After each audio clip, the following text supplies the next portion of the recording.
Thank you, Mr. Chairman. Dr. Swagel, do you agree our labor market is strong, our unemployment rate is at historic lows of 3.5%, wages are rising? Despite this extremely robust economy, our country is still on a very concerning financial path due to excessive spending habits? Yes, so as you said, the economy has pretty good growth, and the unemployment rate is low, and the labor market is strong with rising wages throughout the distribution, and especially strong wage growth at the bottom of the distribution, and as we said before, the deficit remains wide, even as the economy looks to be in pretty good shape. Revenues are up 5% in 2019, projected the same in 2020. Spending is up quite a bit more in 2019 and projected for 2020, and spending is dramatically projected to increase over the next 10 years. But revenues are up 5%. I was the former Revenue Secretary for the Commonwealth of Pennsylvania. The best growth year in revenues we ever had was 2.9%. We ended up having quite a surplus without tax increases. So a 5% increase in revenues after the Trump Jobs Act and tax cuts is still a very healthy revenue growth rate, would you say?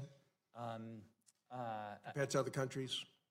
It's a good question. I don't know about compared to other countries, but it's, I mean, revenues are growing, as you said, by 5%, and at the end of our projection, we're going to be right back to the historical average for revenues as a share of GDP. So I'm going to continue. The federal budget cumulative deficit is projected, as you have said, at $1 trillion in 2020. That's an increase of $31 billion from 19 to 20. It is not an increase from year to year of $1 trillion, as some people try to make it out or maybe misunderstand.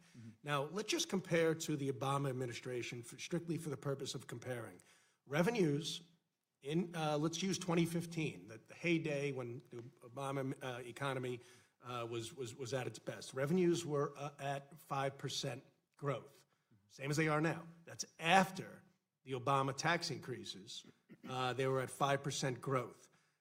Mandatory spending, however, that year did go up $200 billion, $200 billion year to year. That's more than this year.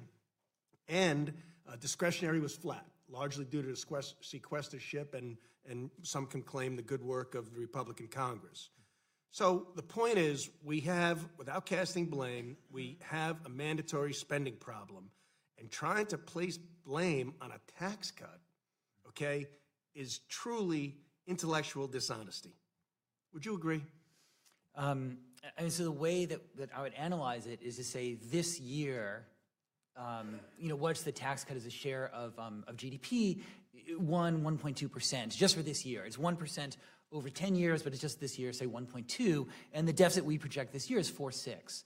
So that's this year, as you're focusing, 1.2 percentage points out of 4.6 would be the part I would allocate to the December 2017 Tax Act. But we've created millions of jobs, 7.3 million over the last 3 years.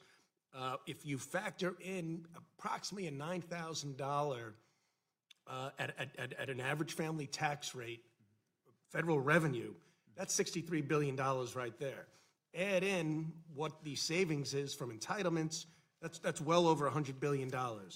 And it is impossible, let's face it, it's impossible to measure for instance, the small business tax cut, where you give approximately a 20% tax rate cut to a small business, who then adds an employee, and then continues compound the following year because his business is increasing, and then with trade agreements, they're actually picking up added market share in other nations and in other states and throughout the world over a 5-year period. How can that new revenue that comes in be calculated, right? I mean, that's what has put America on the fast track from 1945 to 1990 versus Europe, for instance. We grew our economy 40% plus, where the European economies were, because we were in a more of a competitive, we created a more competitive environment for our businesses.